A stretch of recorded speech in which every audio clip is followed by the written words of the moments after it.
victory. KWKH AM Shreveport Bossier. Hey, you're going to want to listen to this? The home of LSU sports is 1130 The Tiger.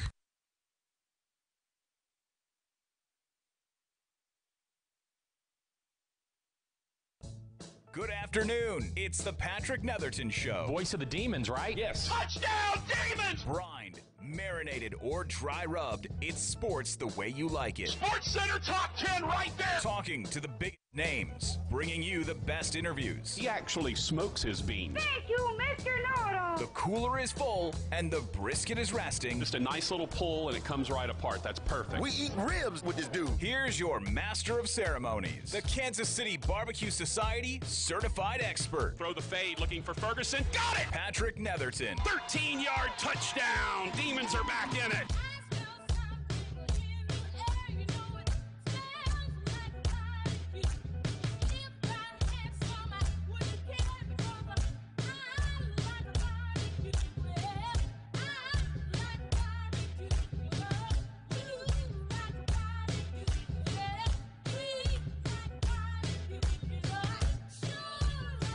And good afternoon. We welcome you in. It is the Patrick Netherton Show right here on 1130 The Tiger.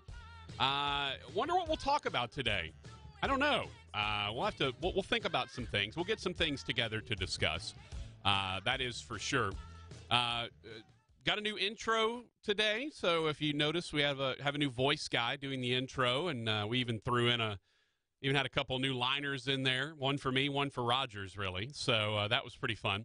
But we are here. We are happy to have you with us. We are, of course, taking your phone calls and your text messages.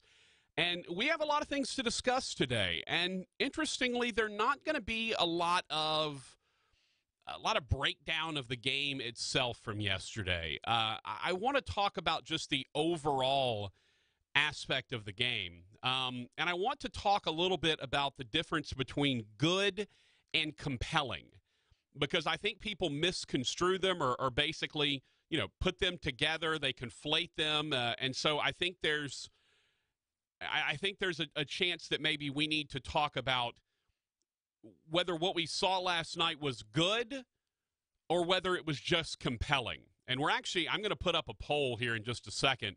I'm going to talk a little bit about good versus compelling, and we're going to put up a poll over whether you believe the Super Bowl was good or compelling, or both, or neither. That's going to be the poll. We'll put that up in just a little bit. We also have to give you the results from yesterday's poll on whether Rogers Hampton would show up at my Super Bowl party or not. And, of course, when you say Rogers Hampton the first time, his music plays. It's like Alexa or Siri. You say, "Hey, boy," and this plays. Hey, boy! What is up, Hambone? It's a Monday after the Super Bowl. That's for dang sure. It is that. This has been a long, draggy Monday. I will say this: at least they play the Super Bowl at a reasonable hour. Because it's a weekend, you can get away with that. You can play the Super Bowl at 5:30. A little sooner would still be nicer. Well, but I mean, okay. At least or maybe on Saturday. At least it ends at 9. And it doesn't end. It's not ending at 11. Although after the day, for a guy who puts together a Super Bowl party, the end of the Super Bowl feels like 1 in the morning, even though it's not. And people, I'll say this, people, once the Super Bowl ends, within 5 minutes, everybody's gone. They're like, all right, we're here. We saw the game. See ya. Like, peace out. It doesn't take very long. He is Rogers Hampton. I am Patrick Netherton. A lot of things to discuss, including the Super Bowl party. Rogers got to try one of the jelly meatballs. Does that mean that he showed up at my party or not? All right. I don't know.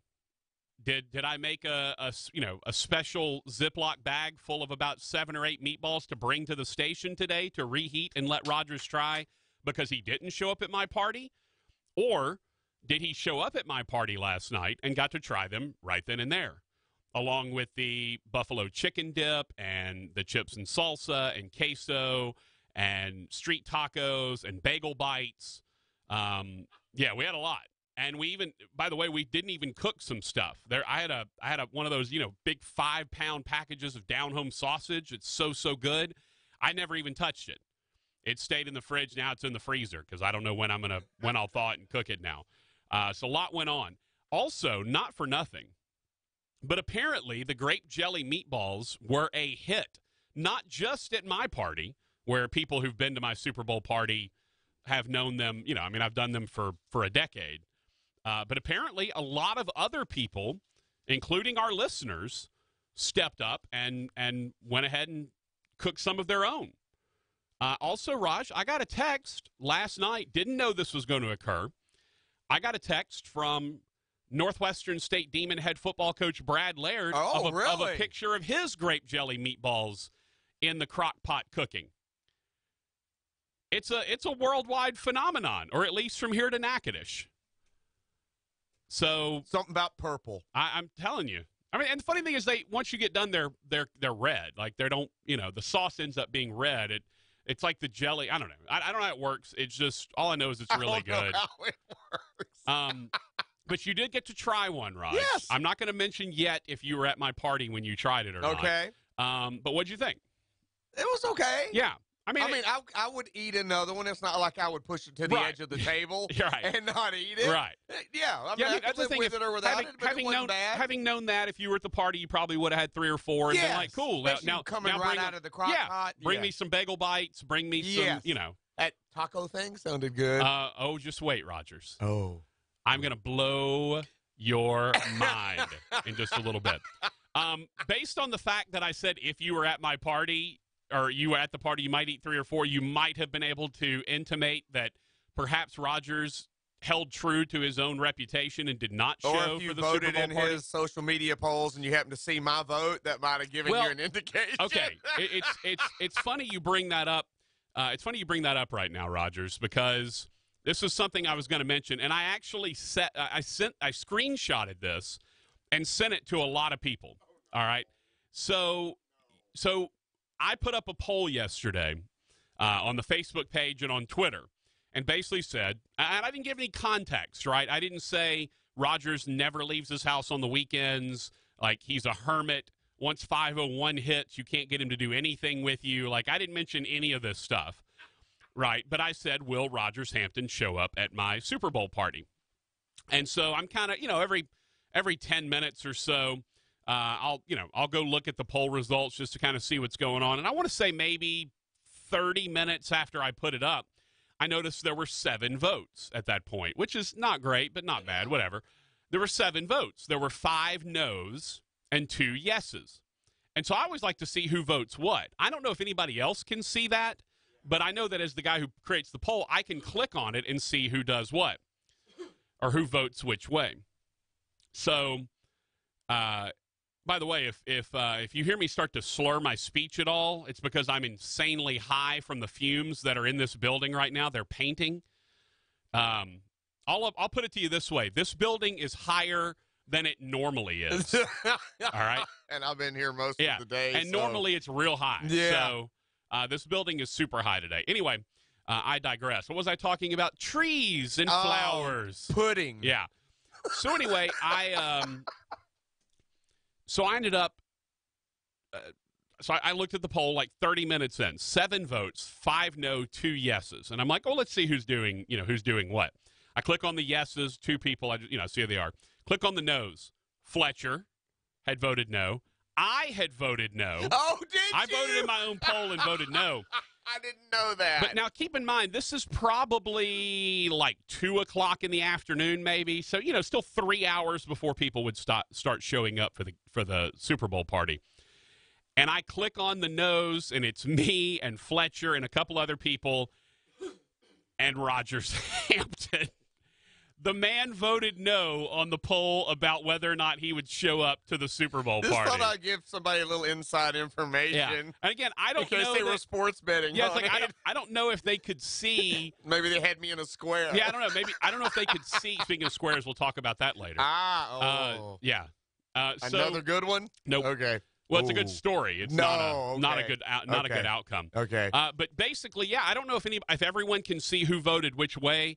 But basically, 30 minutes into this poll at like 2 o'clock in the afternoon, Rodgers declared that he was not attending the Super Bowl party. He voted no on the poll. And so when I saw that, I was like, okay, well, that's, that settles it. I'm not getting ham-bone over here. And the sad part is we actually had people, those giant foam faces that they hold up behind the free throw line. Yeah. We had foam Rodgers faces at the people were holding them up at the door waiting on you to show up, and every time somebody else walked in, yeah, they were like, man. It was like you hiding for a surprise. Yes, and it's man. Like, we're waiting for my wife. Oh, that's just Uncle Steve. Steve, dang it, Uncle Steve, you don't look anything like my wife. No. Anywho, so yeah, Rodgers did not show up for the Super Bowl party. I was there in spirit. No, you weren't. You weren't even there in spirit, Rodgers. Don't even act like you were there. You were at home enjoying your home time. Here's the one thing, though. Yeah. I really was happy to have a bunch of people around because I didn't want to watch that game. No, not at the start, but like by about halftime, I didn't care about that game. It was terrible. And so then again, we're going to talk about good versus compelling coming up in a little bit, but it was not a good game. Now, people say, hey, defense, we haven't seen a good defensive slugfest. Well, I'm here to tell you, while both defenses played very well, Jared Goff was terrible. He was really bad. I mean, he was not ready. Sean McVay always talked about how, Jared Goff doesn't blink. No moment is too big for him. I think this moment was too big for him. And also not for nothing, but Bill Belichick was a little too big for him. And we'll break that down just to the complexity of the game plan. We're actually going to take it back and parallel a little bit with the Saints Super Bowl victory and what they did to Peyton Manning in that game. It's similar but different to what the Patriots did to Jared Goff in this game. We'll talk about that coming up as well. And Sean McVay said it best. Give him credit. He's the boy wonder. I even posited it on Twitter yesterday and on Facebook last night. Do all these teams that hired the next Sean McVay, are they firing all these guys right now? Because he sure didn't look good. And to his credit, he came out and said, hey, I got outcoached. Bill Belichick outcoached me. There's no doubt about it. And the funny thing is he broke it down. He was like, we expected them to play man, and they were playing, in the first half they were playing cover one with, these concepts, and then they were playing quarters with these concepts. He said, they did something completely different than we expected, and the Rams never adjusted to it properly. The mystery of Todd Gurley continues. He did basically nothing in that game. They keep swearing he's not hurt, but if he's not hurt, something's wrong. What's wrong? Is it McVay? Is it the game plan? It's not because, hey, I just think C.J. Anderson's better than him. Yeah, the self-described fatback. So we got to talk about all that. And I want to know, and I've already gotten some, and I'll get to some of these texts in a moment.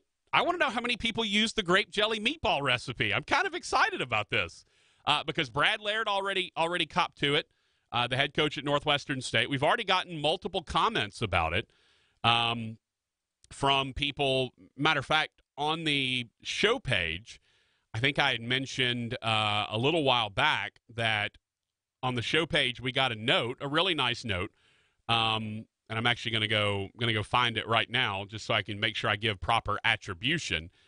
Kerry Allen posted that he was looking forward to using the meatball nacho recipe, and he did, and said it was fantastic. So that was nice. I was very happy to see that. And I didn't realize, Raj, but apparently we had some action as well. Let's go to the text line. I haven't even given you the text line yet, and people are already texting in. What? What? So if you want to call in, 318-320-1130, 318-320-1130. If you want to text, 318-657-0HAM, 657-0426. Let's see. All-Star Gutter and Home Improvement said it's Les who said the meatballs were good and a hit in Kilgore, Texas. So appreciate that. Draco said we used the grape jelly meatballs. They were wonderful. A big hit. Roll Tide. Fantastic. High Rail said he had meatballs at his party. Roll down Tide. High Rail didn't say if they were good or not. He just said they had meatballs at their party. Then he asked if you had your own party, Raj. I mean, define party. Yeah. If you mean okay, look. Me in our guest bedroom watching the Harry Potter marathon, then yes, I had a heck of a party. I mean that's a party. The Deathly Hallows 2 ended right at halftime, so I turned it over, and there was those 19 analysts on the stage. Oh, okay. So third quarter, I finally started a little bit, and then fourth quarter it had my attention. But in the first quarter, when I attempted that first, and the cornerback got thrown the interference flag that didn't get called on. He got hit for the helmet-to-helmet. Roby Coleman. I said I went right back to Deathly Hallows, and I said, I'd rather see Potter fight Baltimore. And then it ended right at halftime, so I said, okay, let me mentally try to get ready for this. Tried to start watching in the third, but it was really, not in the old stomach of, I really don't like watching the Rams right now. And I'm not a Patriots fan. I'm like you. By then, I was like having to convince myself. And then when the fourth quarter came, okay, then the work ethic in me came out. Okay, I need to pay attention to this so I know what happens for in the morning and I know what's going on. And again, it's going to go back to our conversation we're going to have here in a little bit about the difference between good and compelling. Yeah. Because there is a difference between them. Just because something is compelling, it doesn't make it good. And just because something is good doesn't make it compelling. And I think that's an interesting distinction that we need to kind of clear up, and we'll talk a little bit about that. Let's see. Now, here's the thing: if you define a party as, food and or drink or other substances that, I don't want to say illicit because that's wrong, but like mind-altering substances like beer, beer is a mind-altering substance. So, if you consider a party, you watch the game or some portion of the game, there's food available and some sort of mind-altering type of things, then Rogers had a party. He was by himself, but he had a party. That's right. He's going to have another party tonight when he gets right home. Well, I'm glad so many people got good use out of the grape jelly meatballs. I told you they're honestly the easiest. Yeah, they're the easiest. They're the easiest recipe that you'll ever do. And I've got about 40 of them left to eat at the house, so I may put them back in the crock pot and get them going a little bit further. Okay, so here's what we got coming up on today's show. We are going to break down some of the things from Super Bowl 53. Keep in mind, I didn't really watch it, and again, that's part of the good thing about having a Super Bowl party. Is I was up and down, making sure people had food, drinks. I got to put the bagel bites in. I got to stir the jelly meatballs. Do we need to put sausage on or how? We had the hot ham and cheese sandwiches. We had to put those in the oven. We had the street tacos, which are delicious. We had to get those ready. So I'm kind of bebopping around. So I kind of would. And the good news is, and Raj, you've been to my house, my kitchen and my living room and my dining room all open up to the television. So you can see everything from anywhere. And so, I would be in the kitchen working on something and I'd kind of peek over and, okay, there's, nothing. It's still 3-0, and again, I was kind of happy that I was distracted from the game. The one thing I did miss were most of the commercials.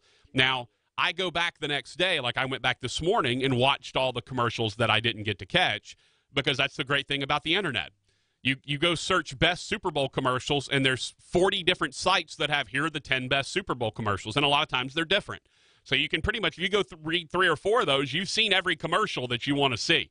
The best commercial, we'll tell you that when we come back. And I don't think it was even a contest as to what the best commercial was in the Super Bowl. I don't think it was even close. I think there were maybe 2 or 3 that were even worth a damn, but it definitely was one. We'll talk about that when we come back. We'll also tell you the difference between good. Again, we're telling you the difference between good and now I've lost my train of thought. What was my other word? Compelling. Yeah, sorry, my brain just left. It's the paint. I'm telling you, man, I'm getting high as hell in here. And I've never been high, so I don't even know what it feels like. I might pass out. I don't know. Yeah, we'll tell you the difference between good and compelling. And also when we come back, I'm going to blow Roger's mind about the street tacos on the Patrick Netherton Show.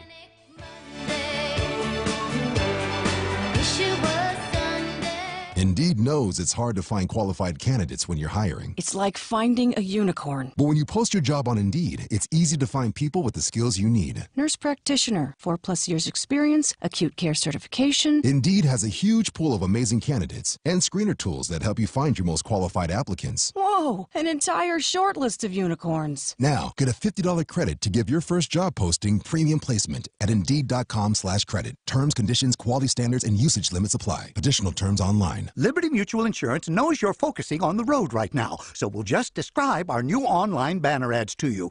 They're bright, welcoming, and clickable, with a perfectly stacked headline that reads, Liberty Mutual customizes your auto insurance so you only pay for what you need. You'll find yourself drinking in this banner ad for minutes on end and wondering about your own insurance choices.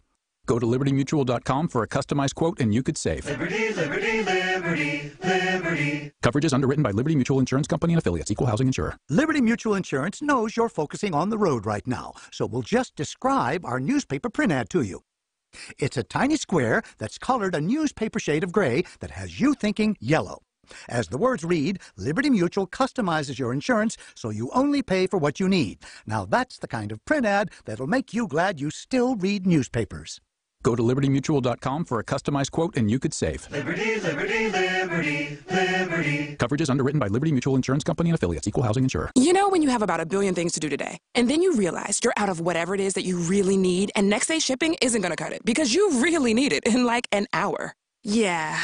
That's when you turn to Office Depot Office Max. Buy what you need online at OfficeDepot.com or on our app and pick it up in store for free in just 1 hour so you can get back to whatever else is lurking on your to-do list. And now save big at the Buy 2, Get 1 free event. That's Buy 2, Get 1 free at Office Depot Office Max. Offer expires February 9th, 2019. Hey guys, Valentine's Day is next week, and this year you can love big and save big with Sherry's Berries. Yeah, you get the best of both worlds. A great gift for your sweetheart and a sweetheart deal for you. For just $19.99 plus shipping, watch the love light up in her eyes when you send delicious dipped Valentine's strawberries from Sherry's Berries. Delicious berries dipped in dark, white, and milk chocolatey goodness, then covered in decadent toppings. Only from Sherry's Berries. All for just $19.99 plus shipping. And right now, you can add a dozen red roses to those amazing dipped berries for another $19.99, shipped together at no extra charge. That's Sherry's Berries for only $19.99 plus shipping and a dozen red roses for just $19.99 more. The only way to get this amazing deal is to go to berries.com, click on the microphone in the upper right-hand corner, and use code 3030. That's berries.com, click on the mic, enter code 3030. Berries.com, code 3030. I'm Jay Farner, CEO of Quicken Loans, America's premier home purchase lender. We've created a new way to protect you from unpredictable interest rates. Our exclusive Rate Shield approval. First, we lock your interest rate for up to 90 days. Then, if rates go up, your rate stays locked. But if rates go down, your rate drops. Either way, you win. Call us today at 800-QUICKEN or go to rocketmortgage.com. Rate Shield approval only valid on certain 30-year fixed-rate loans. Call for cost information and conditions. Equal housing lender. Licensed in all 50 states. NMLS number 3030. Additional conditions or exclusions may apply. You started a DIY project at home. Then you realize convenience isn't always easy. The why in DIY doesn't mean why is this so hard. At ADT, we DIFY. Do it for you. We customize and install a secure smart home that you control from the palm of your hand or the sound of your voice. Smart security, designed and installed just for you with ADT. Visit ADT.com/smart to learn more. License information available at ADT.com. ADT. Real protection. Your daughter's a genius. And with all those smarts comes a lot of travel. So you're at Hampton by Hilton for a science fair in Springfield. Last month she was a mathlete in Martindale. Next she'll be a robot whiz in Riverside. She fuels up on free Hampton waffles. You fuel up on coffee. With 6 hours of applied biology ahead of you, you need all your synapses firing. Proud parent of a prodigy? That's why we're here with free hot breakfast and more than 2,400 locations. Book at Hampton.com for our price match guarantee. Hampton by Hilton. Terms and conditions apply. The Army National Guard is committed to keeping the country safe and our communities secure. Composed of hundreds of thousands of citizen soldiers from all walks of life, the Guard is always ready to respond to local or national emergencies. We protect the homeland. We're always there when called upon, and in every state and territory, we stand guard for our communities. To learn more, log on to nationalguard.com. Sponsored by the Louisiana Army National Guard. Aired by the Louisiana Association of Broadcasters and this station. 11:30 The Tiger, your home for LSU sports, powered by Jack Spring Electric. Let's get to the meat of the matter with producer Rogers Hampton. Hey, boy! Here's your master of ceremonies, Patrick Netherton. 11:30 The Tiger, Shreveport's home for sports.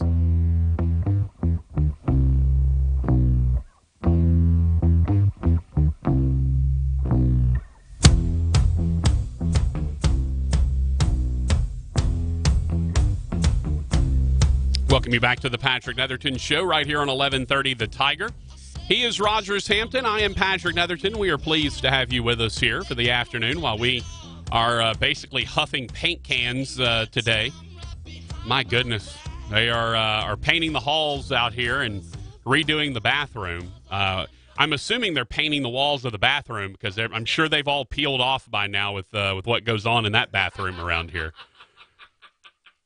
If you want to call the show, you can do that at 318-320-1130, 320-1130. You can text us at 318-657-HAM, 657-0426, 0426. All right, we got to kind of wrap up the Super Bowl party from last night, and then we move on to difference between good and compelling, and we're going to have a poll on that as well. On the Twitter page, if you want to jump in on there. If you want to follow us on Twitter, at Netherton Show is the Twitter handle. Mine is at PT Netherton. Rogers is at Hey Boy Rogers. And the poll's basically going to be, did you find the Super Bowl good or compelling, both, or neither? And there'll be 4 choices: good, compelling, both, or neither. Because you can find it both good and compelling. You can find it just good, just compelling. Or you can find it neither good nor compelling. Again, we'll break that down coming up in just a bit. Also talk Super Bowl commercials.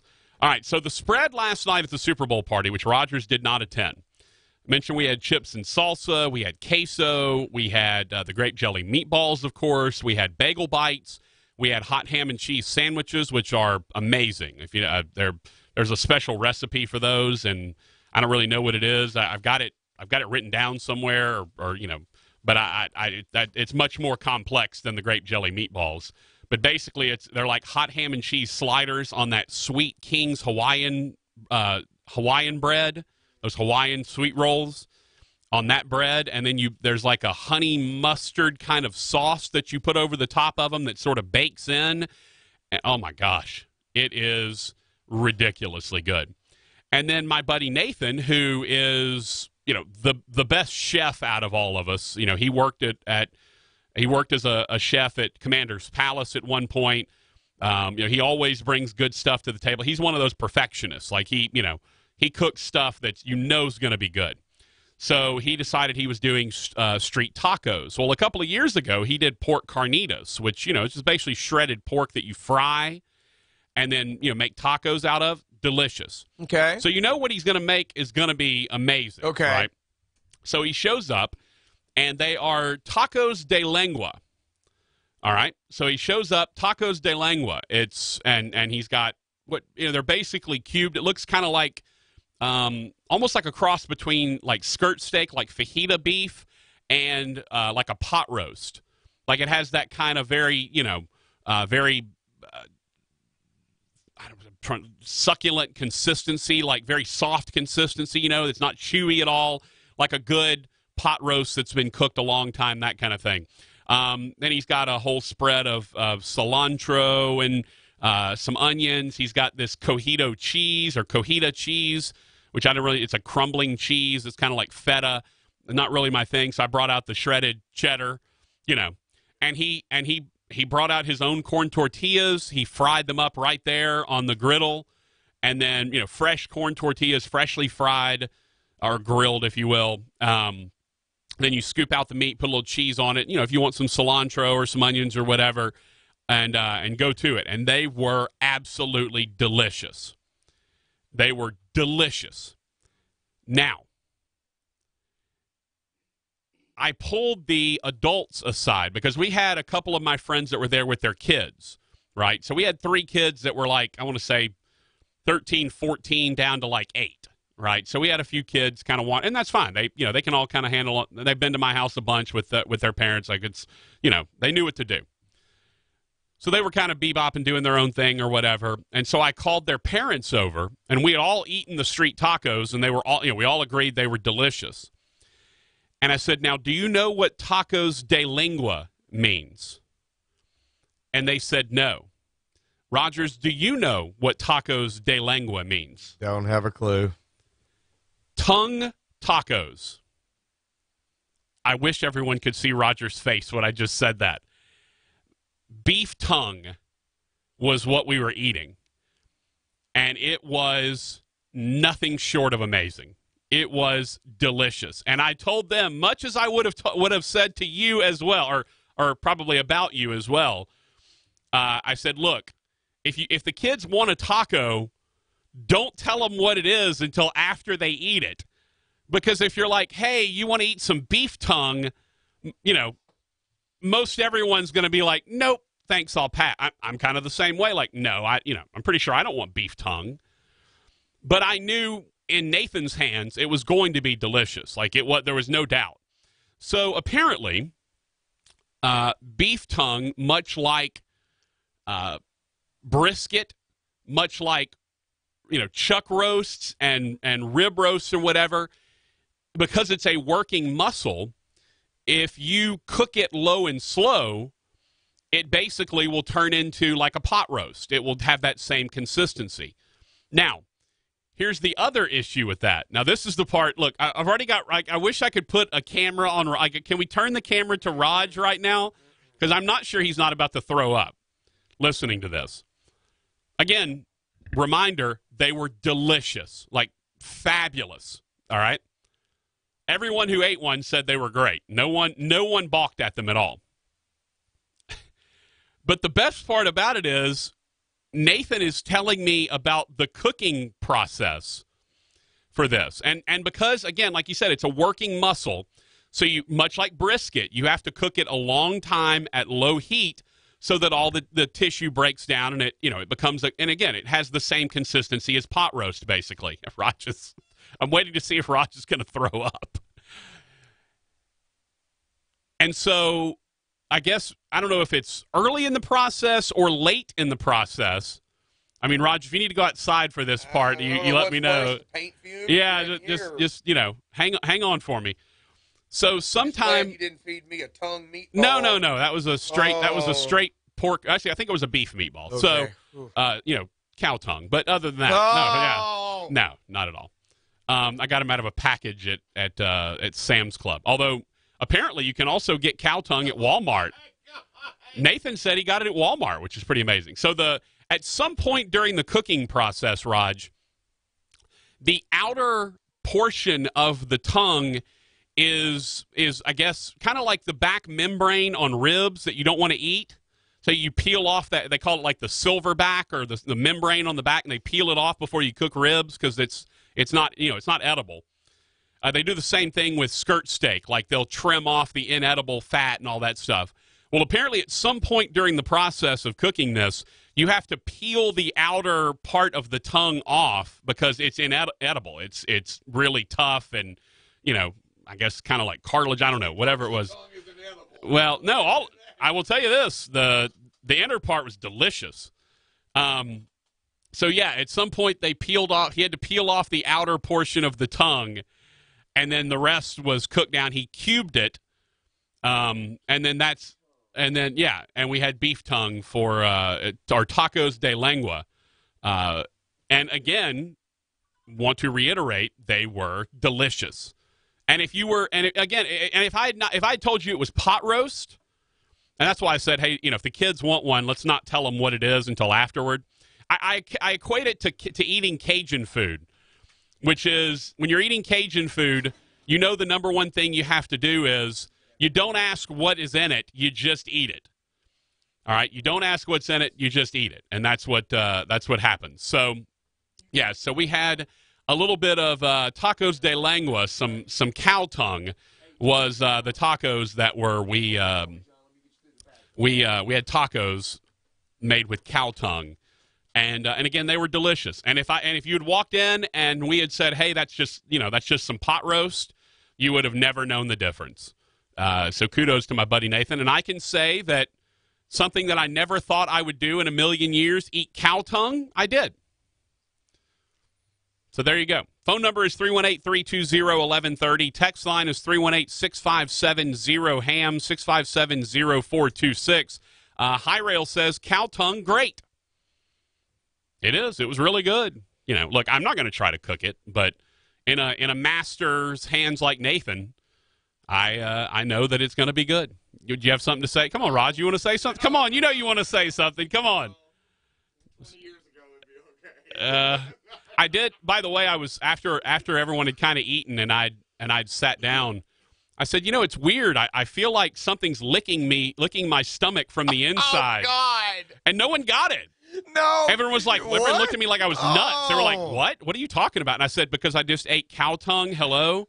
And they're like, oh, that no one liked my joke, Raj. They didn't think my joke was funny. Oh, man. I was going to say, that I think back on it, I've had a little bit more cow tongue than I remember, but that was all at closing time. Right, exactly. When you don't have any other choice. Yeah. John has an interesting meal he's had. John! Welcome. How you doing? I'm good, man. How are you? Doing good. I've had cow tongue burritos. Nice. Yeah, we had a lady from California. I used to work at the General Motors plant here. She would make them and send them into work to us. I mean, look, handled it in the right hands, they're delicious, and it was. It's awesome. I tell people that's some of the best meat I've ever ate. They look at me like I'm crazy. Yeah. It's excellent. I will say also, John, it was the most tongue action I've had in years. So. Hey, that's your private life. You need to I probably shouldn't air that out on the show. Yeah, because you are married now. You're in trouble. No, I'm not married. That's the problem.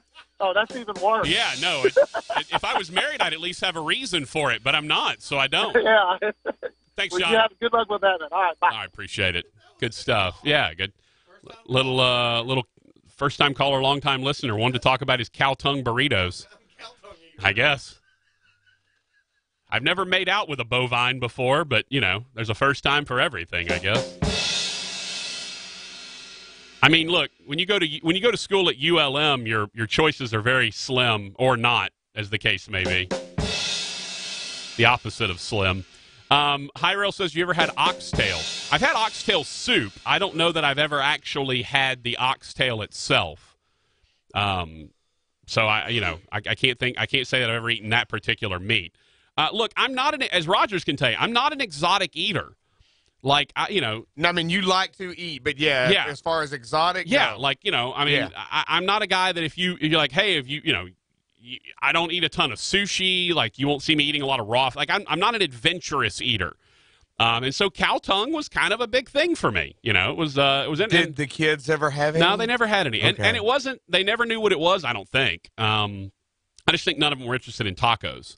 Okay. They were all way interested in the bagel bites. Oh, I can bet. Yeah. Which is funny because, you go from like, Nathan put hours and hours of work into these. And you heated up these little bagel bites. Yeah, and I threw some bagel bites in the oven for 16 minutes. Yes. Also, not for nothing, one of my favorite parts of the evening was as I'm looking at the instructions for the bagel bites, preheat the oven to 425, place them on a sheet like an inch apart or whatever, baking sheet. You got that down good, but here's what's funny, Raj. It says it gives you the times if you're depending on how many you're baking at a time, right? Absolutely. Well, it says if you're baking 12 bagel bites, cook for 16 minutes. All right. Then it says if you're cooking 24 bagel bites, and I'm like, what, 18, 19 minutes? It said cook for 16 minutes. I'm like, what? What's it matter? What's the point? Yeah, what's the point? Why are you putting this on there? It's the same time. Oh. Well, bagel bites would be good. No, right now. hey, I got like 36 of them left. Do so if you want, really? yeah, Bring so those. Come to the house, you know. Oh, you man, come, I wish I'd have warned you about the fumes out here. Yeah. You'd have probably brought all the food you had left from I probably would have. I'd have brought all the people in this building starving to death. I'd have brought all the cow tongue up here that I could. Oh! I'm killing Rogers over here, and I'm enjoying every last second of it. I'm not going to lie. I'm enjoying it.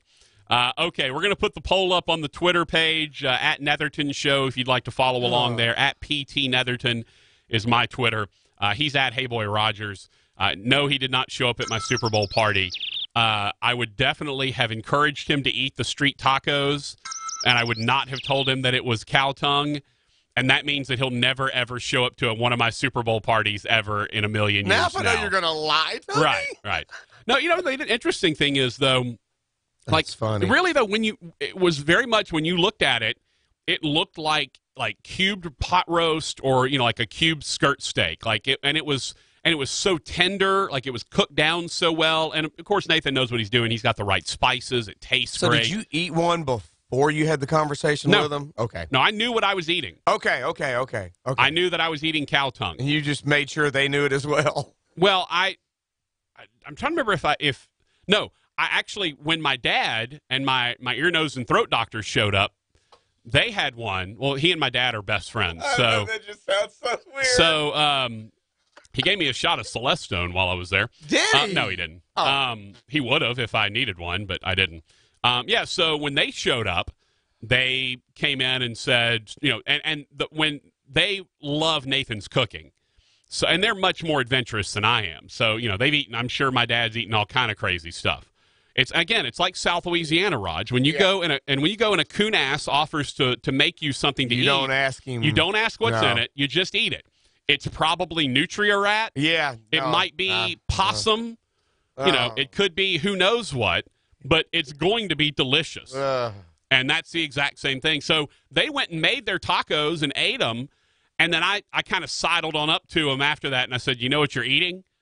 And they were like, "No, what?" I said, "They're cow tongue," and they were like, "It's delicious," and they just kept eating. It didn't phase. They didn't even blink. There was no like, "Oh my God, are you serious?" No hesitation. But they had already eaten half of them, so they knew they were delicious. They're like, "Oh, it's great."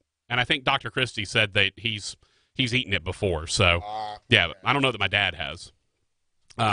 Yes, but sadly, though, that's the most tongue action I've gotten in months. Oh, so, all right, so we end on that terrific note.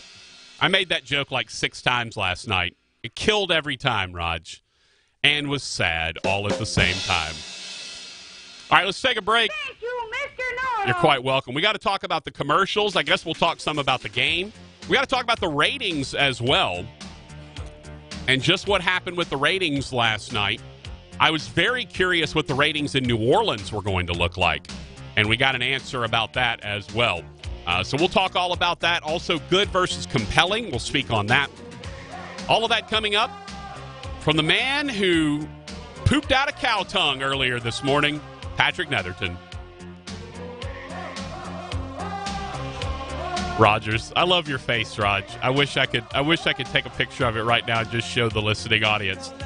It's 11:30, The Tiger.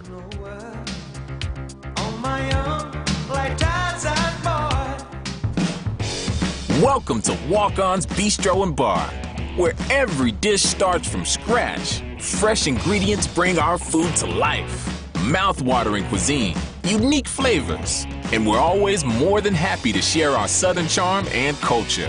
A love of life, family, food, friends, fun, sports, and celebrations. Walk-Ons. It's game day with the taste of Louisiana. I love cuddling on that couch with you. I love cuddling on the couch with you, I'm going to put my feet underneath your legs because my toesies are cold. Oh, golly. What do you do with these things? It's so cold in here. Are they dipped in daiquiris? Seriously. Maybe we need to turn the heat up. That's not a bad idea.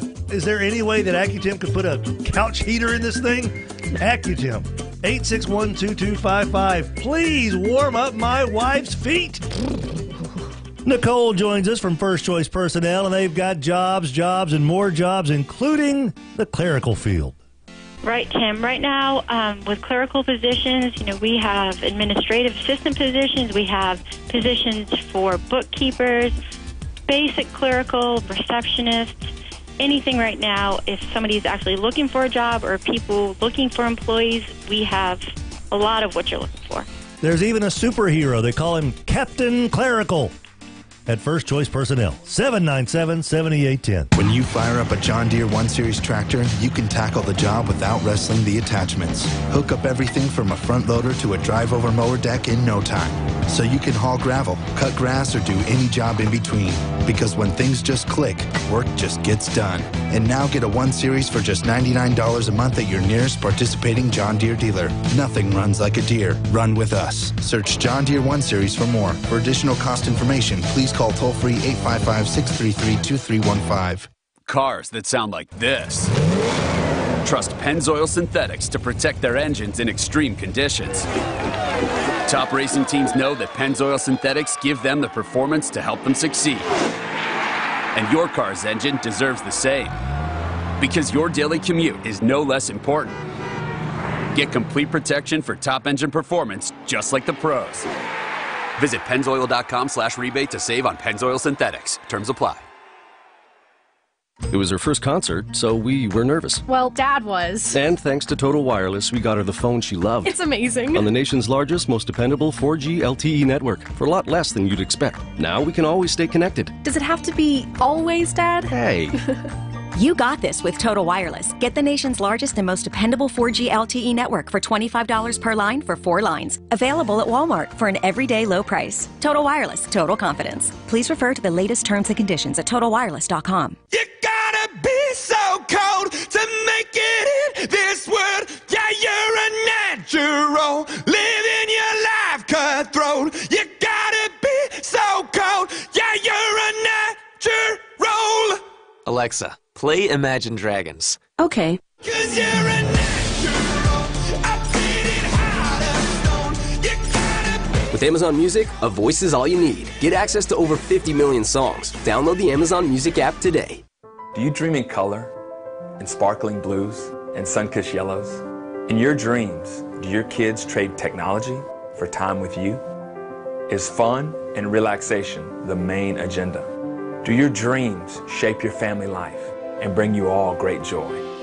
Your dreams can be real and lasting, and you can live your dreams every day. Moorhead Pools, where your dreams come true in your own backyard. People are looking for an employment situation where you're surrounded by folks that you like, doing work that you enjoy, and benefiting humanity. Hey, I know a place that can do all of that and more. Gibbsland Bank and Trust. It's not just a job, it's a career. Visit their website, gibbslandbank.com/careers, and join the great banking team. 11:30 The Tiger, your home for LSU sports, powered by Jack Spring Electric. Floating through the airwaves like smooth hickory smoke, Patrick Netherton. 11:30 The Tiger, Bossier City's home for LSU sports.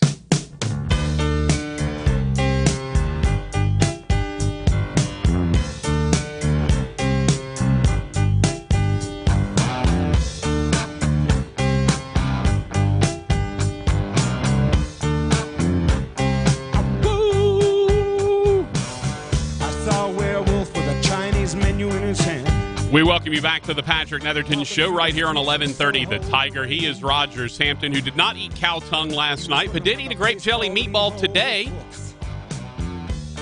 A lot less exotic stuff going on in a grape jelly meatball, unless you consider chili sauce or grape jelly to be exotic.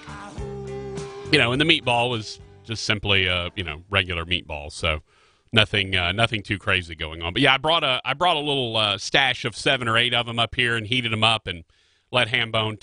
To your credit, Rogers, you did try one. I was actually concerned you wouldn't even try it because I know your proclivities. Now, I know that if I had brought some cow tongue up here, you were not trying that. Yeah, no chance at that. Again, if you would like to call the show, 318-320-1130. You want to tell us that some lady brought cow tongue burritos up to the GM plant. Love hearing that. And by the way, hi people at the GM plant. I don't know if we're being listened to there, or if that was just John by himself. Or if you'd like to text the show, 318-657-0HAM, 318-657-0426. Les says, had a friend bring some barbecue, told us only after we had eaten half the pot that it was raccoon. It was delicious, but knowing what it was, no one touched it after they knew. Like, why? If it's good, if it's delicious, why at that point do you now not want to eat it? Like, you already had a bunch and it was good, so why stop? High Rail says the meatballs have tongue in them. I'm pretty sure they don't, High Rail. They came out of a frozen meatball package. I don't believe there was tongue listed among any of the ingredients. All right, so we have a poll up right now on my Twitter feed. Rogers, you all right, Rogers? You going to make it? You'll make it, Hambone. I just breathe through your nose, man. You'll be all right. Huff them paint fumes. You'll get to feeling better. You'll start seeing purple elephants walking around the station. Got a poll up right now. It's going to be up for a day. And I want to know if you found the Super Bowl to be good, compelling, both, or neither. And now let's go through this because I think there's a right answer here. All right, let's talk about the difference between good and compelling when it comes to that game last night. All right, by good we mean, the play. Did you find that it was plays were executed at a high level, players were on top of their game? Did you find that it was it was guys performing at near the best of their abilities, right? That's what I mean by good. Let's look at Rams-Chiefs Monday night. That was good, right? Both teams were playing well, and actually, interestingly, both defenses were actually playing well in that game. There were, 3 defensive touchdowns, I believe. Look at Rams-Saints. Also good, right? Both teams were playing at a high level. You had, a lot of points being scored. The defenses weren't as good, but, the offenses kind of made up for it. Now, let's look at last night's game. Do you say last night's game was good? Did you find that both teams were playing at a high level? I would tell you that I think the Rams offense was not playing at a high level. I think Jared Goff was confused. I think he was a little nervous in the early going, and I'll tell you why. Because it's come out since then that on every possession, every play, the defense for New England would signal in 2 plays. They would have their first play, which is what they would do until 15 was left on the play clock. All right, that's when the communication between McVay into the helmet of Jared Goff ended. And then once the 15-second mark hit, the second play that New England called was actually the one that was run.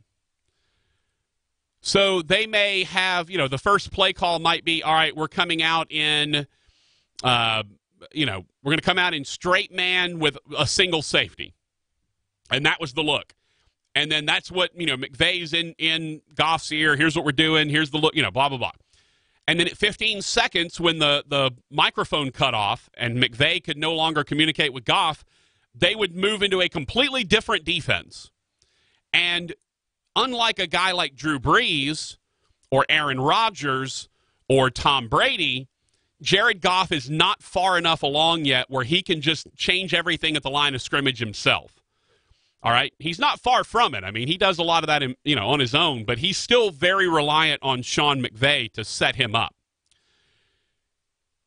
So the Patriots basically just outfoxed the Rams. The Rams were expecting a lot of man coverage. They got about no man coverage. They were expecting a lot of man coverage with a robber, which is, that safety that sneaks down, and he's kind of a freelancer. He can play the run. He can get back into passing lanes, all that kind of stuff. Didn't get any of that. What they got was a steady diet of zone, and they were not expecting it. And so it confused them. But they also never really adjusted to it very well. The defenses were confusing the Rams and Goff enough that they didn't have to worry about it. Yeah, that basically Goff was unfrozen caveman lawyer back there. I don't understand your strange quarters defense. Does that mean there's 4 guys playing zone all across the field? I don't understand. So they absolutely got flummoxed by Bill Belichick. And to Sean McVay's credit, he admitted it after the fact. He said, look, we got outcoached. He said, I got outcoached. He said, I got outcoached, and that, that's on me. So, good on him for taking the blame, I guess. Mike asked, did Belichick take a page out of Sweeney's playbook versus Alabama? Clemson did the same thing to Tua. Yeah, I'm just going to go ahead and say that the page out of the playbook is Belichick's, not Dabo Sweeney's. All right, I don't think Belichick has ever taken anything from Dabo Sweeney. I'm sure Dabo Sweeney's taken some stuff from Belichick. Look, Belichick is the best defensive coach ever. I mean, I think that's a debate. Honestly, I think it's easier to say that Bill Belichick is the best defensive coach in history than it is to say that Tom Brady is the best quarterback in history. Now, I know that's probably going to upset some people because everyone loves the whole, loves the Tom Brady GOAT discussion. And, it's solidified. He's the GOAT after winning his 6th Super Bowl. Again, we probably have that discussion later in the week, but, he could win 10 Super Bowls, and as long as he's still doing it with Belichick, I'm not willing to name him the greatest of all time because football is such a team sport where one guy can have an impact, but he can't have a giant impact. And again, I go back and look and say, if Drew Brees was playing in New England with Bill Belichick and that defense, would he have 6 Super Bowls right now? Maybe not, but maybe. Would he have won a Super Bowl or 2 more than what Brady did? Maybe, maybe not. Aaron Rodgers, same thing. But if you take Tom Brady, the GOAT, allegedly, and you put him in New Orleans with the defenses that Drew Brees has had to be saddled with for the last decade, would he have won more than 1 Super Bowl?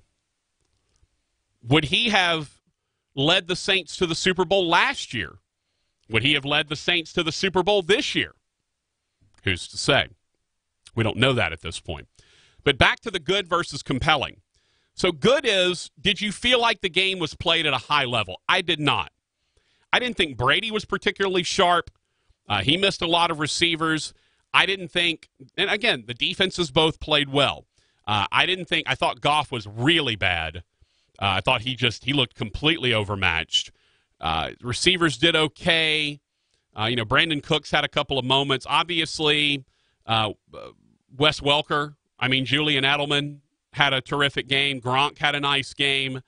But when I look at that game, to me, 3-0 and 3-3 going into the middle of the 4th quarter is not good. Okay? Now, is it compelling? And again, the difference between good and compelling is compelling means it's something that you want to watch. It's something that is making you watch it because you want to see the outcome. You want to know what happens, whatever. Take the Cheez-It Bowl. Was it the Cheez-It Bowl, TCU, and I think that was it, right? Where they threw like 12 interceptions between them or whatever. Was that good? Absolutely not. Was it compelling? You damn right it was. Like, that was a game you couldn't take your eyes off of. You couldn't stop watching it. It was terrible football. Terrible football. But it was compelling as hell. You're like, are they really going to break the interceptions record in a single game? Like, are we going to see a game is that how this is going to happen? And so you definitely watched that game because it was compelling, but it was not good at all. So my question becomes,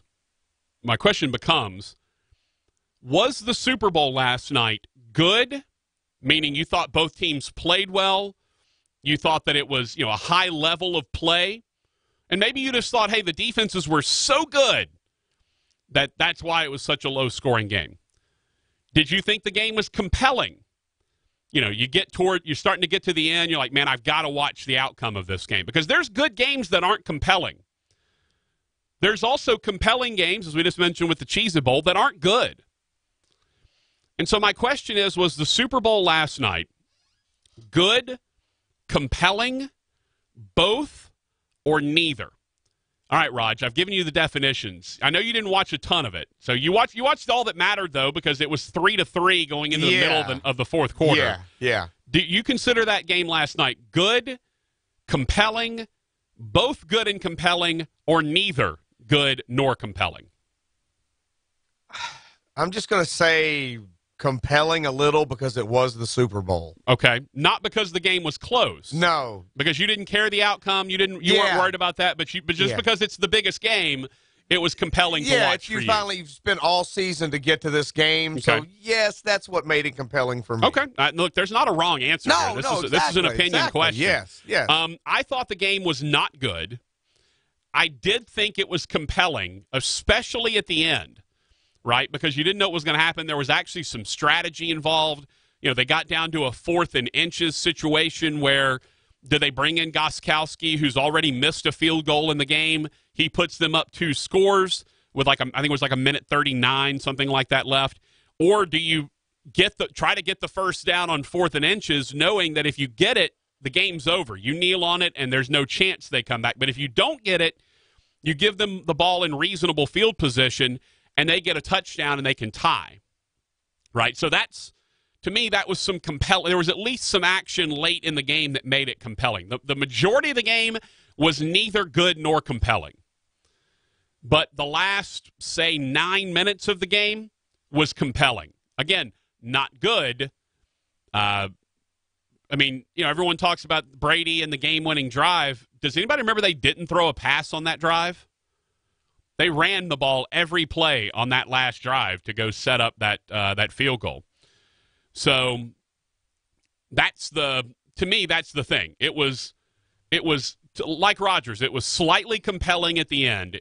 I don't think it was ever good. I don't think the level of play ever reached that pinnacle. Now, we have a poll out on the Twitter feed, if you want to go find that. At Netherton Show is the Twitter feed, or it's me, at PT Netherton. Mike said, agree, compelling, not good, except from a defensive perspective. Yeah, the defense has played well. I don't want to take anything away from them, but I also think neither offense had its A game. And again, you can contribute a lot of that to the defense, and certainly that means something. But I didn't find the game to be particularly good. I thought it was compelling. At the end, I didn't think it was particularly good. All right, coming up, we've got to talk Super Bowl commercials. We also have to talk ratings, because there's a lot of stuff to discuss in terms of the ratings and how that turned out. And what did the New Orleans boycott do, if anything? We'll discuss all that coming up on the Patrick Netherton Show, 11:30 The Tiger.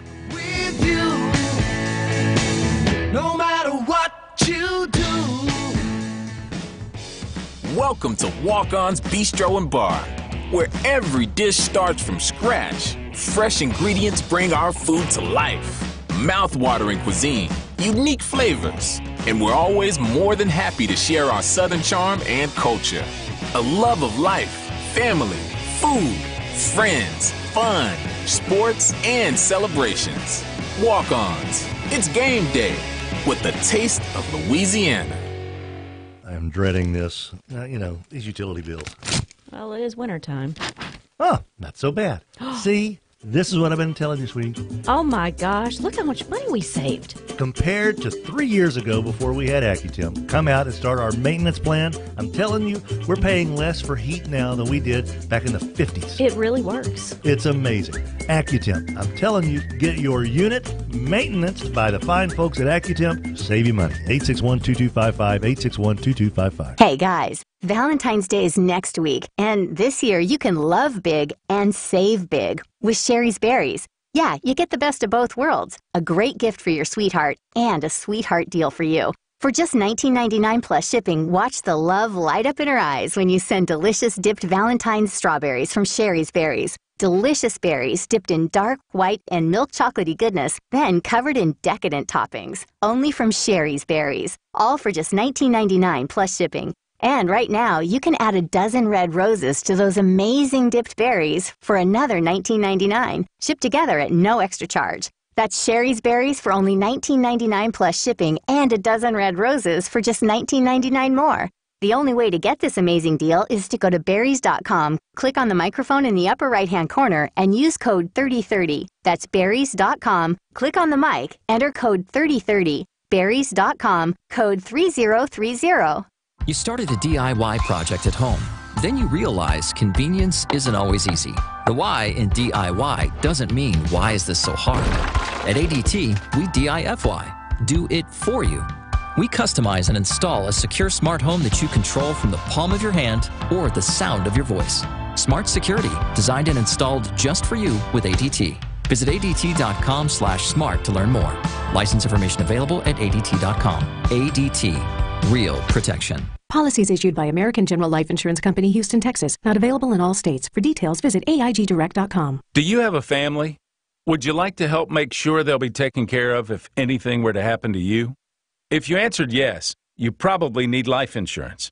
Now, do you think life insurance is expensive? If you answered yes to that too, you definitely need to give AIG Direct a call. We could find you a $250,000 policy for just $14 a month, which means you could save hundreds of dollars a year. Call us now for a free, no-obligation quote. 1-800-900-1206. Since 1995, we've helped millions of people find out if they could save up to 70% on their term life insurance. See how affordably we can help you protect your family. Call AIG Direct now for your free quote. 1-800-900-1206. You could save up to 70%. That's 1-800-900-1206. 1-800-900-1206. Hey, you're that famous actress. You must travel so much. What's the best site for hotel deals? Hilton.com. No. One with crazy savings. Hilton.com. With their price match guarantee, if you find a better rate, they match it and take 25% off. No, one with lots of options. Hilton.com has 16 top hotel brands. Hampton, Hilton Garden Inn, Waldorf Astoria. Hilton.com. You should totally do their commercials. Expect better. Expect Hilton. You're good. I know, thank you. Applicable terms and conditions at Hilton.com. Honk, honk. Joining us on our little hotline here is good old Nicole. How you doing, Nicole? I'm doing great, Tim. How you doing? Wonderful. First Choice Personnel, 797-7810. Honk, honk. We see a lot of 18-wheelers outside of our window here, Nicole. And I wonder, is there a need in that field of work that First Choice Personnel could take care of? Yes. Actually, we need diesel mechanics. We're looking for them with experience, with your own tools. We need them really bad right now. Diesel mechanics are needed right now at First Choice Personnel. Honk, honk, 797-7810. And by the way, these sound effects aren't costing you an extra dime at all. First Choice Personnel. We have been preaching this for so long, but it's nice to hear it from other sources as well. Gibbsland Bank and Trust certainly knows about customer service. The Minden Press Herald, our buddies over there in Webster Parish, just voted Gibbsland Bank and Trust the best bank and best customer service in Webster Parish. How you like them apples? You want great customer service? You want Gibbsland Bank and Trust, the great banking team. A good time is in the air. It's the Patrick Netherton Show. KWKH, Shreveport, Bossier City. 1130 The Tiger, Shreveport and Bossier's #1 sports station.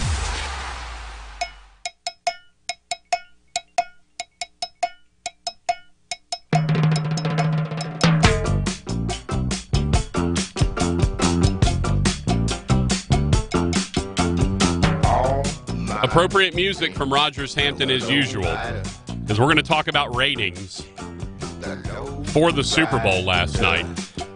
And we're going to specifically talk about New Orleans, because the rating I was... And by the way, this is the Patrick Netherton Show, 1130 The Tiger. He's Rogers Hampton. I'm Patrick Netherton, et cetera, et cetera. The rating that I was most interested in was absolutely the New Orleans rating. Because I don't know, Raj, did you see the videos and the photos? I mean, people turned out. It was almost thousands. Like after the Super Bowl when they won it. By the thousands, people were out. Yes, celebrating.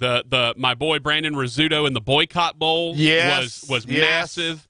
By the way, did you notice they were right there where our set was for the old Brando show? I did notice that. Yeah. That just seems to be a popular spot right there. Right by Manning's. Yeah.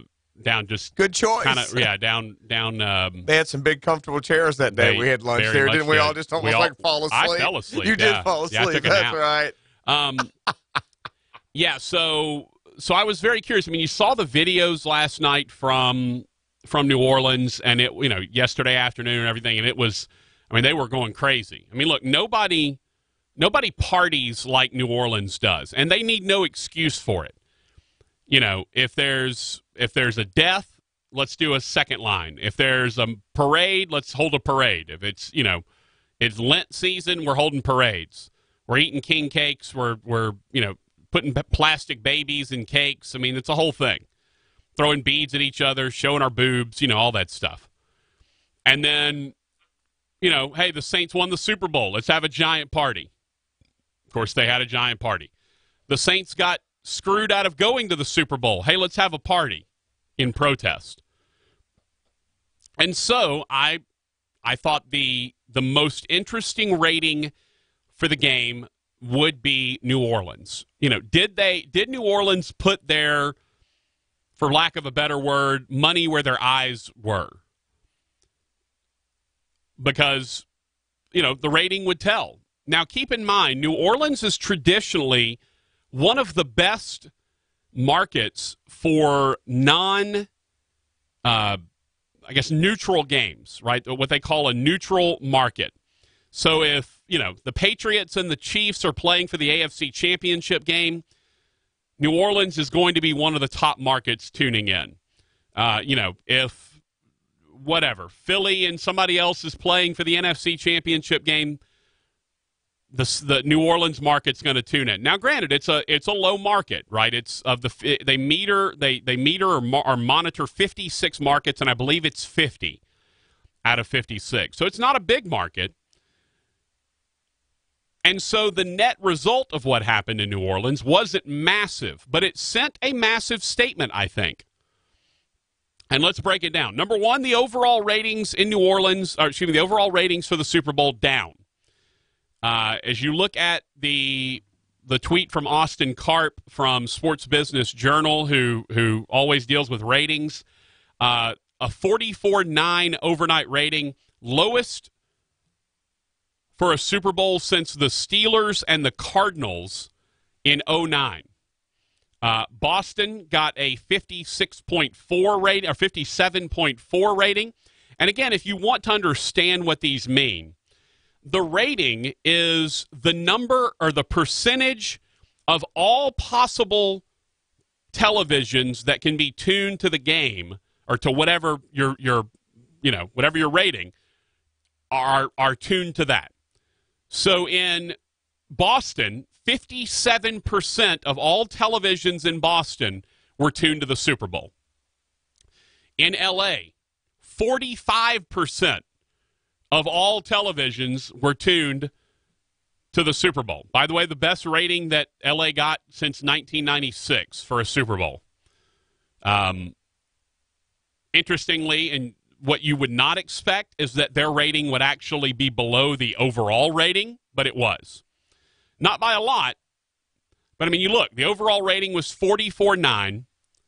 Boston's was 57.4. You expect that. Los Angeles was 44.6. So, again, 0.3 of a point down from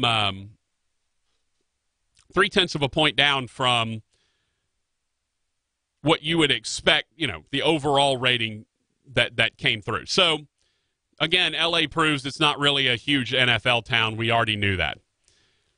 So what happened in New Orleans? Again, that was the rating I cared about because it was going to say, it was going to show me is this whole boycott bowl, do anything but the Super Bowl, was it going to result in an actual effect And boy, did it ever.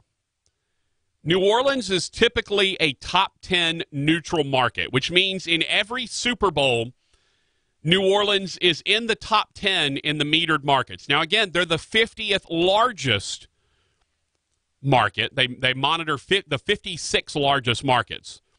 All right. New Orleans is the 50th largest, but they're in the top 10 when it comes to eyes on the Super Bowl. All right, they're an NFL football fandom through and through in New Orleans. Last year, New Orleans, for the Eagles-Patriots Super Bowl, did a 53 rating. 53. That means that 53% of all available televisions in New Orleans were tuned to the Super Bowl. The year before, 48.4. Again, the rating is always around 50% for New Orleans, if not better. And of course, when they won the Super Bowl, the rating was probably 70 or 80. I don't remember what it was at that point.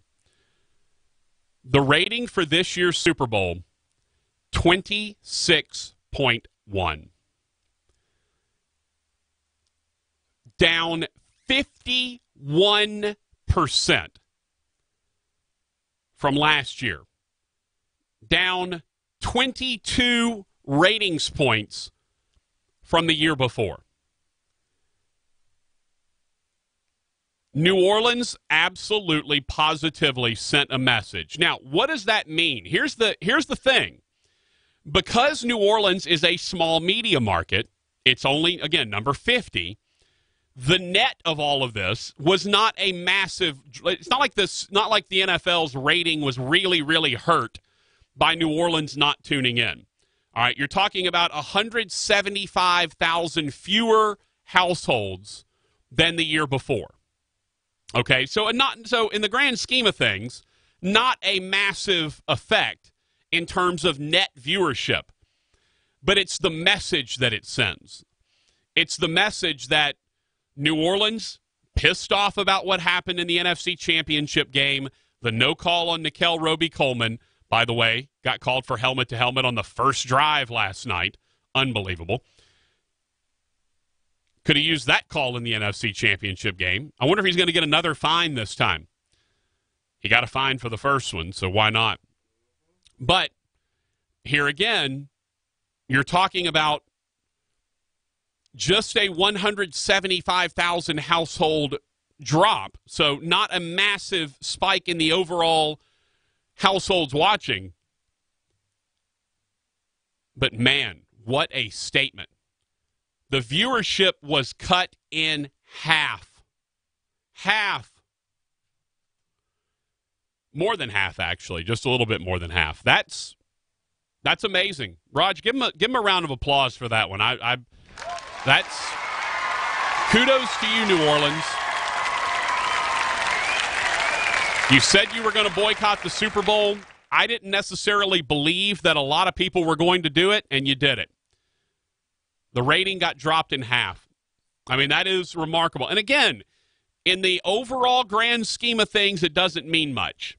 But it definitely sends a clear message to the NFL when one of its best cities for watching the league, a top 10 rating every single year for the Super Bowl, has its lowest Super Bowl rating ever. Ever. That sends a pretty strong message, and I congratulate New Orleans for doing that. New Orleans said they were going to boycott. They said they weren't going to watch. They said that they were going to turn out and tune out and do other things, and they did. And they had themselves a party. They were doing second lines all down every street. They had massive turnout of people. I'll put it to you this way. They had a bigger party for their team losing than Atlanta's ever had for their team winning. Granted, they've never won a Super Bowl, so we haven't seen that at any point. But the Saints, again, New Orleans, did more and showed more character in losing a game and more passion in losing a game than most of the fan bases have when they win. It's truly remarkable, and I give huge credit to New Orleans for doing what they said they were going to do. And the ratings, yeah, and he was a part of it, by the way. He was at the Boycott Bowl. And the ratings overall down. A 47.4 last year, 44.9 this year. And remember, the ratings have been going up all year. Everyone's talking about how good the ratings are. Or were. Not this year. Ratings down for the Super Bowl. From 4 years ago, well, 5 years ago technically, you had nearly a 50 rating in that one. The rating's now down under 45 for this one. A lot of people tuned out. Again, Saints may not have been a massive part of that because only, the net effect is only 150,000 households or whatever. But they definitely sent a very nice message to the NFL that when they are wronged and they are hacked, they're willing to step up and do something about it. And they did.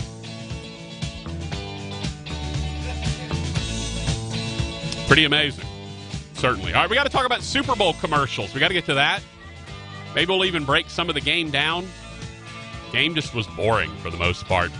And again, if you want to go to Twitter and vote in our poll, the poll is up and running. Again, the question is, did you find the Super Bowl good, compelling, both, or neither? And actually, one of the New Orleans media members got after me and said you needed a didn't watch thing there, and I probably should have put that in. But again, go to @Netherton Show or @PT Netherton to check that poll. We'll take a break, come back, talk about Super Bowl commercials. It is the Patrick Netherton Show.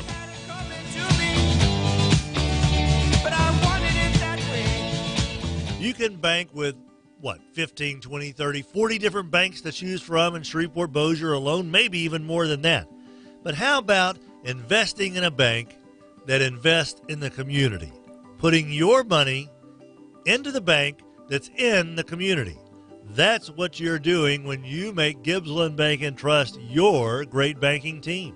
That's right, they do so much in this community, so many different ways, and you are a part of it when you join up with Gibbsland Bank and Trust, the great banking team. Have you seen all the trucks on Uri Drive? And I'm not talking about the ones swerving to miss potholes. No, I know what you mean. 7500 Uri Drive, Chevyland. What did you call that place again? The land of Chevys. The land of Chevys at Chevyland. Sweetie, all those 2018 Silverados we see out front when we're driving down, you're going to start seeing a lot fewer of them. What? Why? $12,000 off select 2018 Chevy Silverado Crew Cab LTs. That's what I said, Allie. Oh, they're on sale. $12,000 off select 2018 Chevy Silverado Crew Cab LTs. I'm not going to say it a third time. You should. Chevyland. We care about you. 7500 Uri Drive in Shreveport, Louisiana. Sweet Nicole joins us here on 1130 The Tiger from First Choice Personnel, and she is always so good at letting us know what workers are in demand at First Choice Personnel. Right now, Tim, I'm looking for clerical, administrative, data entry, strong data entry people right now. Any ladies, men, anyone looking for positions right now, call me, 797-7810. Now, when you say strong, is there a minimum in the bench press they've got to have or not? Nope, just strong clerical people. I'm looking right now. That's what we're talking about. So you don't have to worry about maxing out your bench press. Just max out your opportunity at First Choice Personnel, 797-7810. Hi, it's Adrienne with Coldwell Banker Gosley. Have you heard the term move-up buyer? These are people who already own a home, but for a variety of reasons, they need a larger home. Maybe one closer to school or work. Bossier City is booming in the move-up market. If you would like to see the more than 500 homes for sale in neighborhoods like Green Acres Place, Golden Meadows, Stonebridge, or all of Bossier City, visit cbgosslee.com. That's cbgosslee.com. Office independently owned and operated. Attention shoppers, White Castle's famous sliders are available in the freezer aisle. Oh, hey, do they have that same one-of-a-kind taste as the sliders from the White Castle restaurant? Yes. Made with 100% beef on a bed of steamed grilled onions? Yes. Yes. Wow, they They seem to be the perfect snack for any gathering I might have. Bingo! Thanks, Intercom lady. You're welcome. Shopper with great taste. White Castle. Find the slider variety you crave in your nearest frozen section. At CarMax, when we say we buy all the cars, we mean it. Over the last 20 years, we've purchased millions of cars from coast to coast. In the last year alone, we bought a mountain of Mercurys, an armada of Nissans, a ton of Titans, an ocean of Pacificas, and a sea of Siennas. Not to mention a few Hellcats and a couple of Tornadoes. So no matter what you're selling, CarMax is buying. And we'll buy your car even if you don't buy ours. CarMax. We buy all the cars. Welcome to Walk-On's Bistro and Bar, where every dish starts from scratch. Fresh ingredients bring our food to life. Mouth-watering cuisine, unique flavors, and we're always more than happy to share our Southern charm and culture. A love of life, family, food, friends, fun, sports, and celebrations. Walk-Ons. It's game day with the taste of Louisiana. ShreveportHelpWanted.com presents the world's worst boss, the one who posts jobs on huge national job sites, looking for anyone with a pulse. We'll just call him Dave. Oh, Lindsay, come in. Looks like little Nathan is fitting right in at the office. He loves bringing your child to work, Dave. How would he feel about a more long-term position at the company? What do you mean? Well, there's an opening in senior management. I think Nathan would be a perfect fit. He's 6? Well, HR wants me to find better candidates than those huge online job sites, and Nathan is local, so what do you say? Something in accounting, then? He looks like he's got a head for numbers. He's in the 1st grade. He literally just learned subtraction. Oh, good enough for me. I'll see you both here on Monday, 9 a.m. sharp. But he has school on Monday? Oh, school's overrated. I'm offering on-the-job training. Don't be a Dave. Find your perfect local employee at ShreveportHelpWanted.com. Local jobs that work. We don't discriminate against people named Dave. Dave is a common name, fun to say, and so we're using it as a catch-all for lackluster bosses everywhere. They post jobs on the big national job boards because they really don't care. Please do not write us to tell us you're a Dave who was insulted by this ad. That would be a real Dave move, Dave. Do you dream in color, in sparkling blues, and sun-kissed yellows? In your dreams, do your kids trade technology for time with you? Is fun and relaxation the main agenda? Do your dreams shape your family life and bring you all great joy? Your dreams can be real and lasting, and you can live your dreams every day. Moorhead Pools, where your dreams come true in your own backyard. 11:30 The Tiger, your home for LSU sports, powered by Jack Spring Electric. Let's get to the meat of the matter with producer Rogers Hampton. Hey, boy! Here's your master of ceremonies, Patrick Netherton. If it's LSU sports, it's on 11:30 The Tiger. Welcome you back to the Patrick Netherton Show right here on 11:30 The Tiger. I am Patrick Netherton. He is Rogers Hampton. Taking your phone calls at 318-320-1130. Taking your texts at 318-657-0HAM, 657-0426. Okay, again, the question we're asking today is, do you find the Super Bowl good, compelling, both, or neither? Good meaning you think that both teams played really well, but you weren't necessarily compelled to watch the game. Compelling meaning you don't think the teams necessarily played that well, but you were invested in the outcome of the game. You found it to be good watching because either, like Rogers, you found it compelling because it's the Super Bowl, or like me, I found it compelling because the game was in doubt until the last minute and a half. We also have to talk about a Super Bowl square, Raj. I'm not sure if Super Bowl squares are technically legal or illegal, so I will name no names. Yeah. So, there was a couple of things. One, there was a person in town that was not at my Super Bowl party who I just heard secondhand had Patriots 0 and Rams 3. Now, again, if you don't know how Super Bowl squares work, and I'm assuming most of my listening audience does, you get a number 0 through 9 for the Rams and the Patriots, and it's done in a grid. And so you write your name in a grid, and then they one square in the grid, or how many squares you buy, and then they draw numbers for each side. So, you may have on the top for the Rams 0, 4, 1, 2, 6, 9, 7, et cetera, et cetera.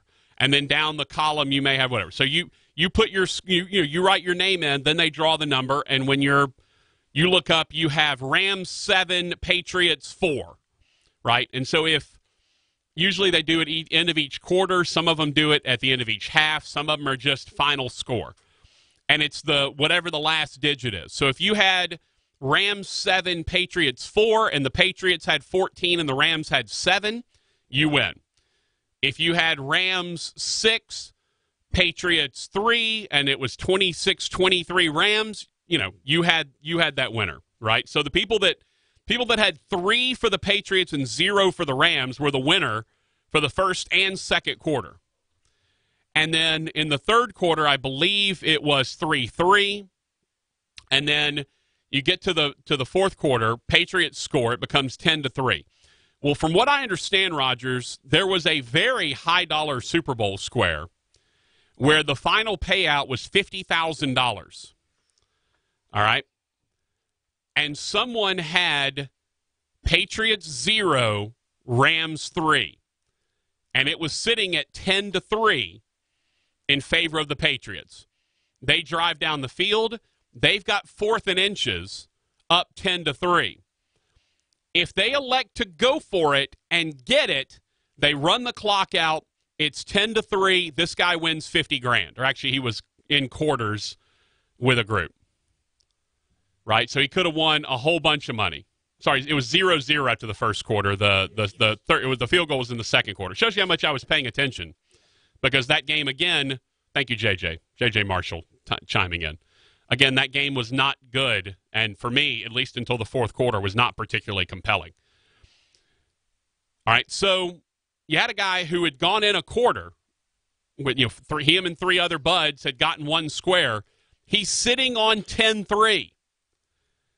If the game ends 10-3, he wins $12,500. He wins a quarter of $50,000. Of course, the Patriots kick the field goal.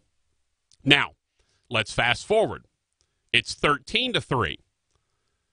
I'm looking at the boards of a couple of people that, we had some people at my Super Bowl party that were in boards, right? So I'm looking at all the numbers. I'm always the one trying to kind of put that together. So I'm looking at the boards.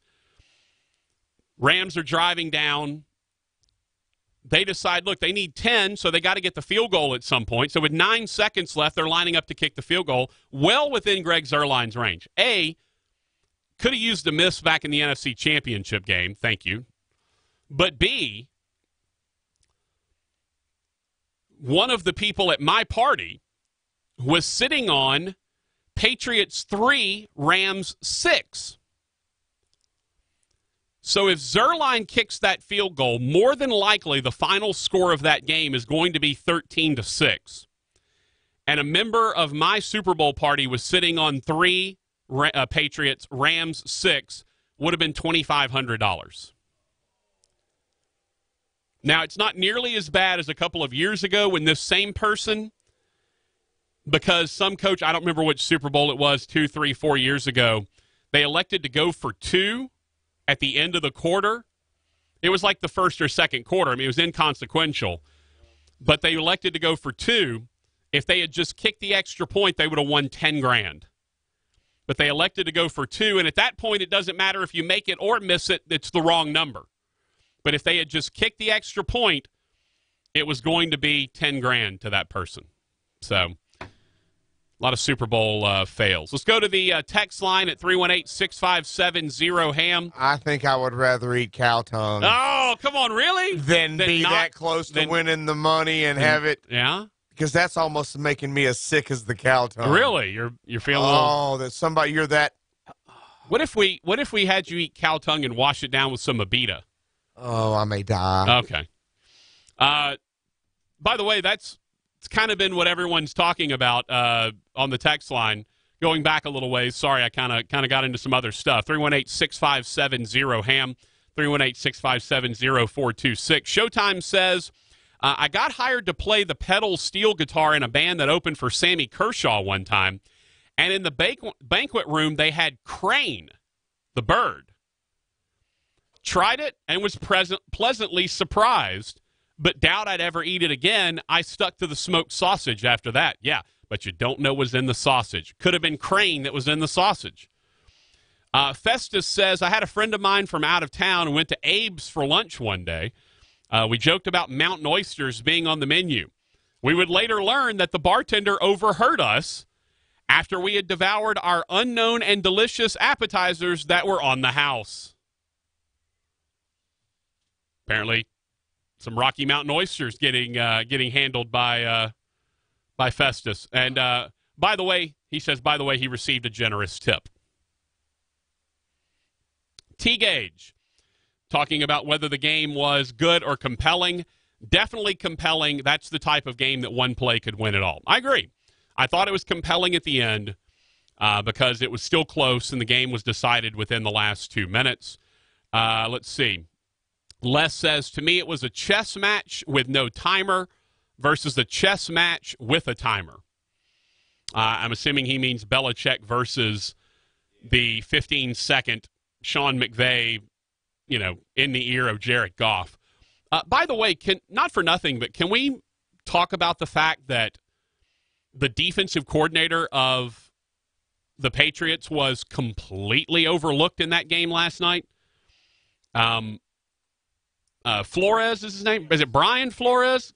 Yeah, he's now being named the head coach of the Miami Dolphins, and we were talking about that last night, actually.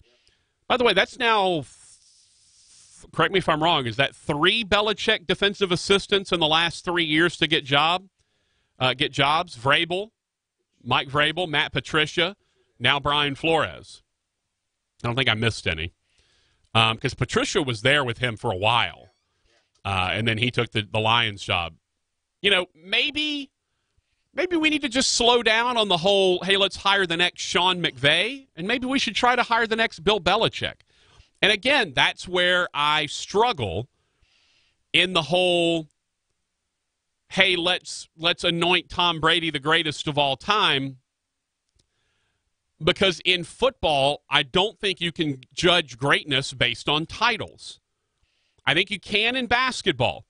Although Raj, Bill Russell, doesn't he have 10 rings or 11 rings or whatever? Absolutely. And we don't call him the greatest of all time. Yeah, and he was league MVP like 5 or 6 times during that 11-year Celtic stretch. So if it was just about championships, and it seems to be with Brady, Brady's got 6 titles. That's more than anyone else has. He's the GOAT. Are we sure Bill Belichick's not the GOAT? I mean, I'm not here to tell you that Tom Brady's bad. I'm not here to tell you that Tom Brady's not the best quarterback of his generation. I'm not here to tell you that Tom Brady, isn't in the discussion for greatest of all time.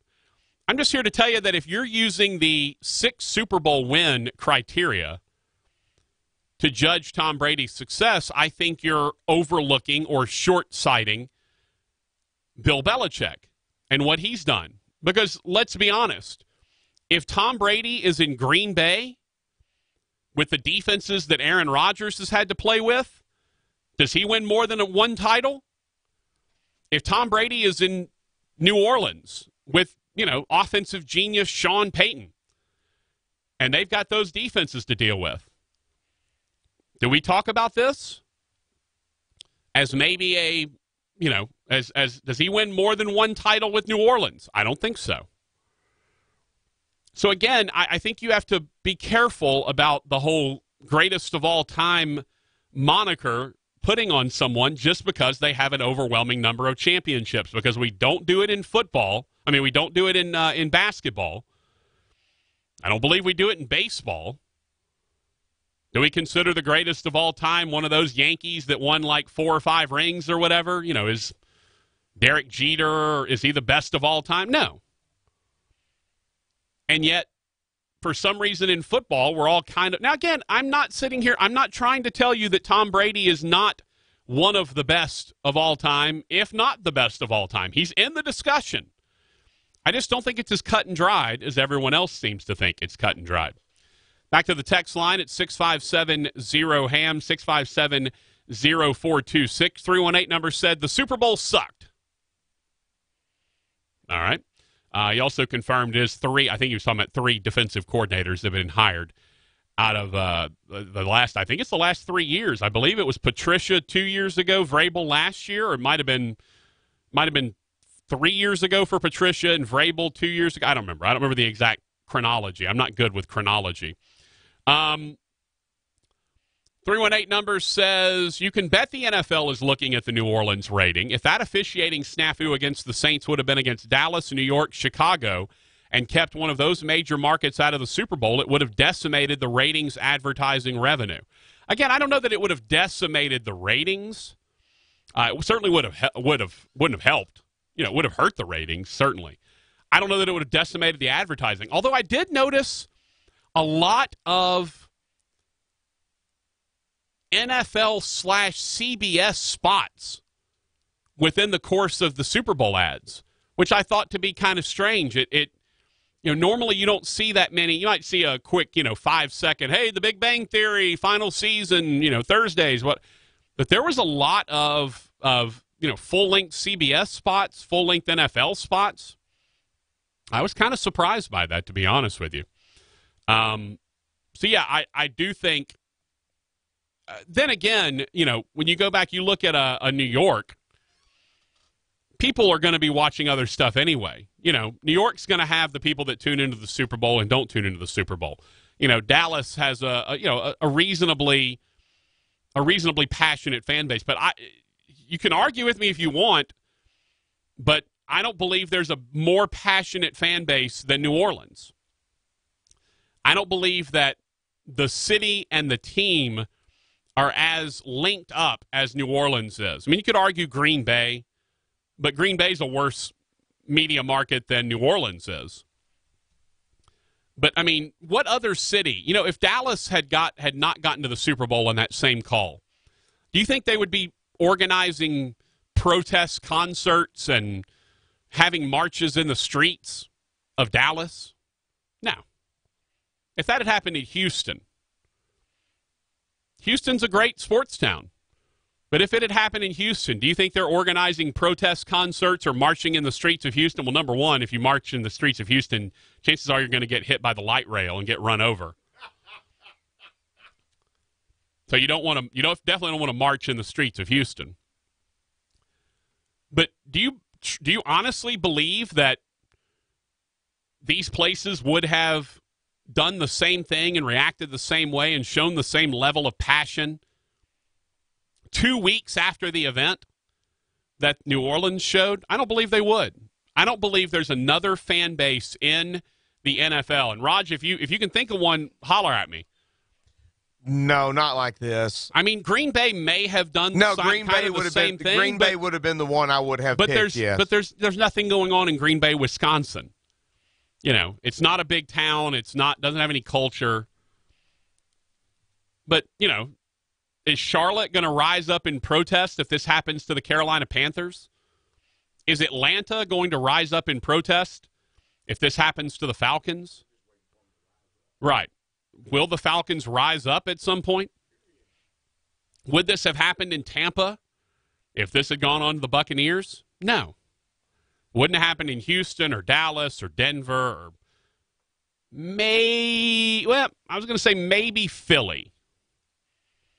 Maybe Philly, because they are. The problem is in Philly, they wouldn't have organized a fun celebration.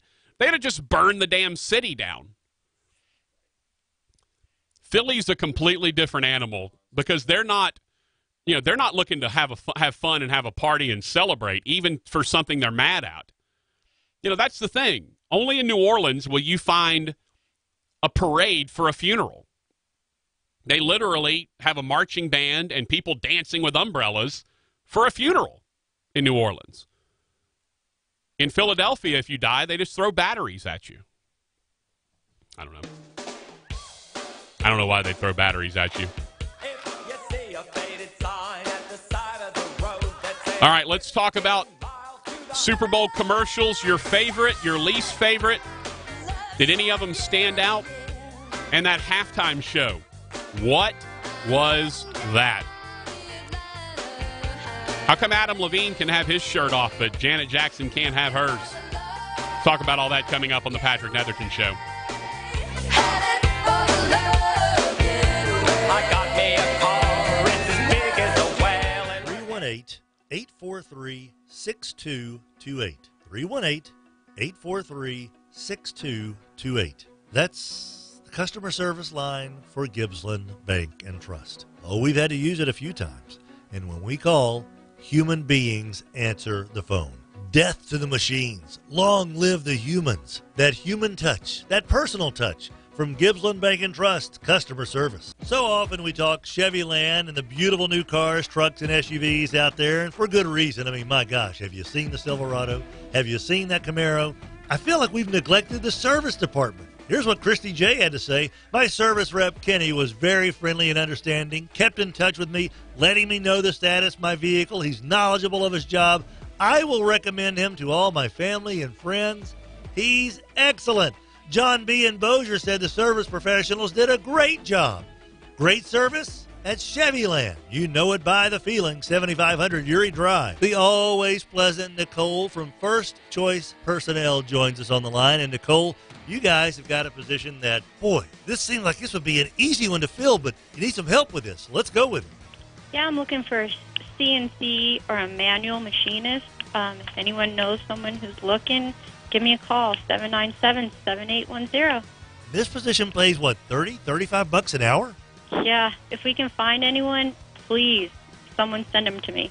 797-7810. Make some money. First Choice Personnel, 797-7810.